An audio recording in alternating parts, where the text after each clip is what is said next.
Good evening. A man calls 911 fearing that two skiers were trapped under the snow at Taos Ski Valley after a rare avalanche. Meanwhile, a skier captured rescue crews and other skiers and boarders digging through deep snow, trying to find anyone caught in the middle of it. Code red, Bill. Code red. We have an avalanche in the K3 chute on Kachina Peak. Multiple victims. No one's been found yet, and we're sending our doc up the hill right now, okay? It took them and a rescue dog about an hour to find the two skiers and pull them out of several feet of snow. One person was taken to Holy Cross Hospital in Taos. He died. The other was flown to UNM Hospital, where tonight he is still fighting for his life. Today, family members identified 26-year-old Matthew Zangetti as the man who was buried and killed in the avalanche. He was an athlete and lifelong skier from Massachusetts who was in Taos for the first time. News 13's Chris McKee has more on what his family is saying tonight. Chris. Jessica, the Zangetti family says Matt had recently gotten a new job and moved out west. He and his dad were celebrating on a father-son ski trip in Taos, but had split paths when the avalanche happened.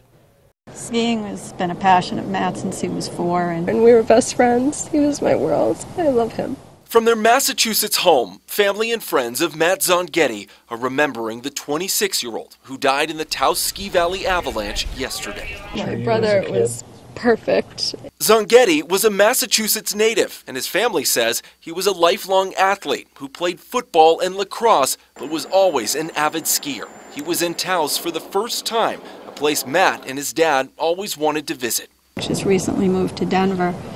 He was supposed to start a new job in February, so my husband went out. They were going to do a father-son ski trip this weekend. The avalanche happened just before noon. Mother Sue Zangetti describes how her son Matt had just split from his father after going up Kachina Peak. And the trail was open, and he went down. My husband went down a different one because he's not as good a skier, and then the avalanche happened. Witness video captured dozens of rescue workers and people on the mountain probing the snow, looking for Matt and another man who were trapped in a wall of snow. A rescue dog picked up on Matt's scent, leading rescuers to dig him out. He was rushed to the hospital, but died from his injuries Thursday night.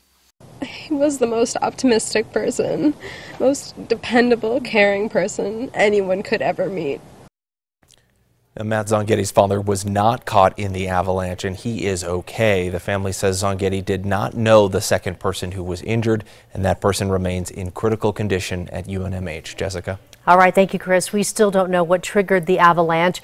Officials at Taos Ski Valley say they're investigating that and to make sure all policies and procedures were followed. Today, we spoke with volunteers who helped at the scene and others who were on their way up the lift when the avalanche hit. We're taken back by the fact that how close we came to being in the wrong place at the wrong time. This one was pretty deep, so I thought it was going to be very difficult to find these guys, which it certainly was. Taos ski officials tell us their team was out early yesterday morning doing avalanche control on Kachina Peak, and shortly after determined the conditions on the mountain were okay. Most of the Taos Ski Valley was open to skiers and snowboarders today. However, Kachina Peak was closed.